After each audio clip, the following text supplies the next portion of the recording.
Clearly, the president's going to be talking tonight about immigration. And as you look at what's happening right there, over the last couple of days, Griff has been embedded with the caravan. And a number of the caravan people have said, hey, Donald Trump, if you're watching, I'm not going to tell you where I'm going to sneak into the country from, although a number of the people are going to go right through the port and apply for asylum or refugee status. I'm a common sense guy, right? And then you hear Nancy Pelosi saying, let's get drones. We'll fly beautiful drones, $5 million, sucking jet fuel all day long, right? Smart walls. How does that stop this problem? It's actually insanity, guys. My father's a common sense guy. You know what works? Walls work.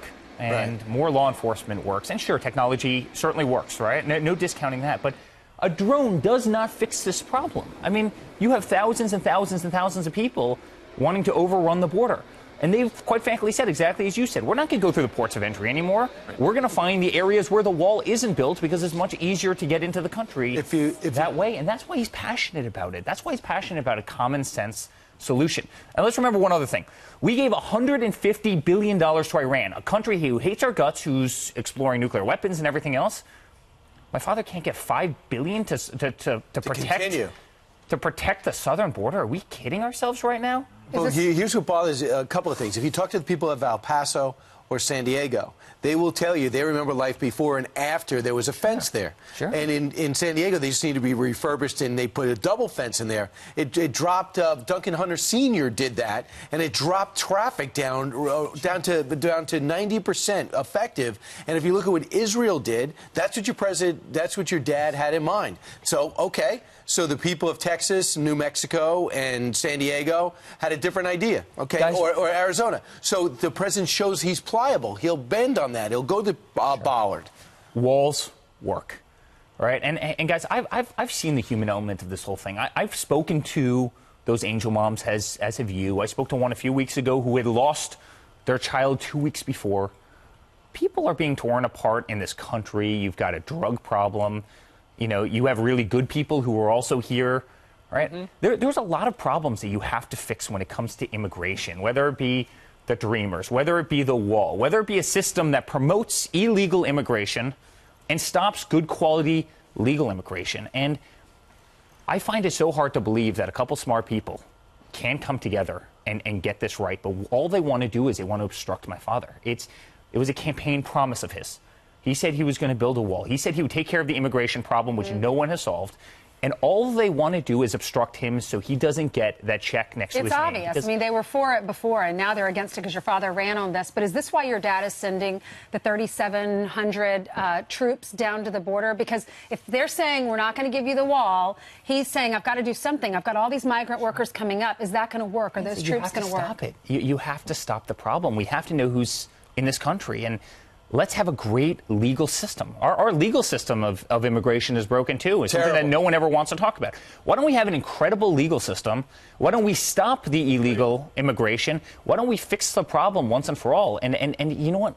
The problem is, you know, Washington is so incompetent that they can't. My father's out there. He's doing he never left. He hasn't left the White House in 5 weeks. Right. I know the president's underlying message is going to be, look, unity. We got to get stuff done together. But at some point, you know, I think there are probably some of his core supporters who would love to see him say, and Chuck Schumer is sitting right over there. Why were you for the wall before you were against that?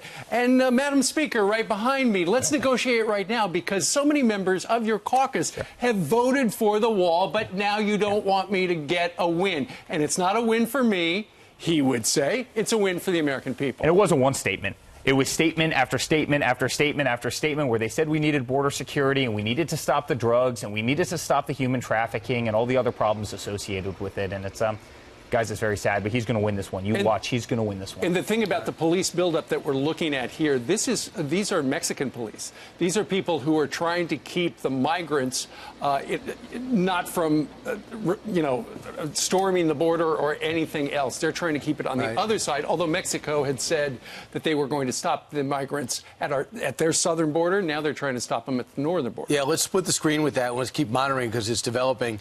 I would add this. The other themes that is going to be brought up tonight in the State of the Union, which your dad had, by all reports, including even the New York Times, says he's all over this, every word.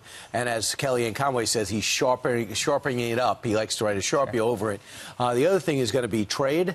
I know you can't talk in detail about it, but there's a lot of reason to be encouraged that there could be this mammoth deal with China now. We have our heavyweights there, Robert Lighthizer. Sure. They have theirs there. Sure. You talk about putting jet fuel in the world economy.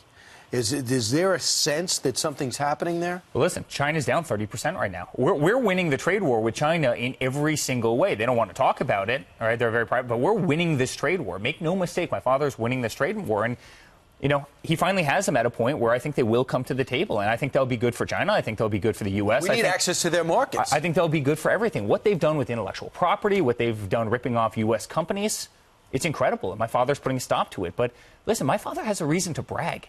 You know, the U.S. economy is the best it's ever been. Unemployment's the lowest it's ever been. Look at the stock market yesterday that went up another 175 points or whatever it was. Consumer confidence is off the charts. You have more people working in this country than ever before. You have people coming off of food stamps. I mean, so many problems are being solved by every economic measure. This country is the strongest it's ever been in history. Manufacturing's coming back. Jobs are coming back. Guys, he's got an amazing story to tell.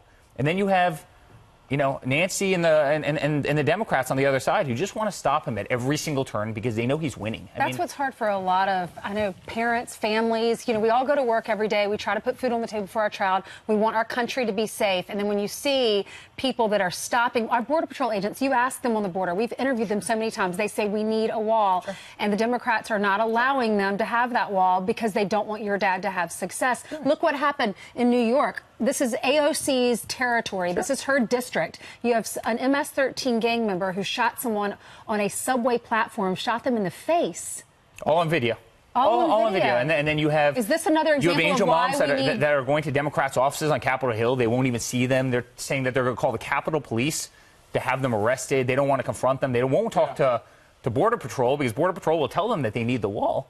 I mean, it's insane. And, you know, they're doing it to the detriment of this country. And my father's fighting for this country. And, you know, they've become too radicalized. They've just become too radicalized. And I'm telling you, it's going to backfire. Too radical for Howard Schultz. And they're taking shots at your family. We had joked that before we start the segment, we should get a shop vac out here for you, because down in Washington, there's actually an exhibit where they have somebody who is dressed like your sister, Ivanka, running a vacuum around a room where you throw crumbs in front of her, and then she'll vacuum it up. You know, I want to frame that image just because I think it's important.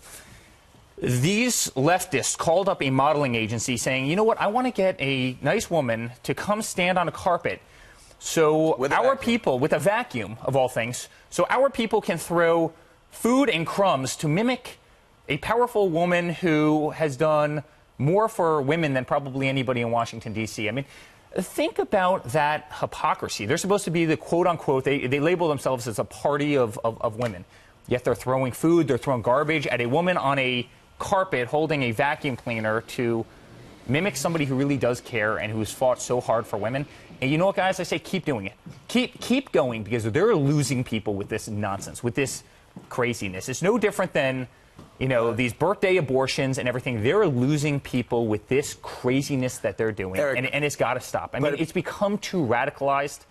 It's actually borderline insane. Do you guys talk about it amongst each other? Like when you see a zib like that, has Ivanka talk to you about it? Or when she sees somebody go after you or Don Jr., do you guys talk to each other about it? Hey, guys, we take a lot of shots, and that's fine. We're the first family in the United States. You know, we're grown-ups. We can take shots, but you know, it's sad in this case because Ivanka's done more for women's empowerment, more for women's issues than just about anything. And even before she got to D.C., this was a cause that was near and dear to her heart. Don't mock somebody for that. Well, a lot of people know that. There's always going to be naysayers, so that's right. Don't let it get you down. One other question for you. The executive time, exclusive, Axios got your father's schedules.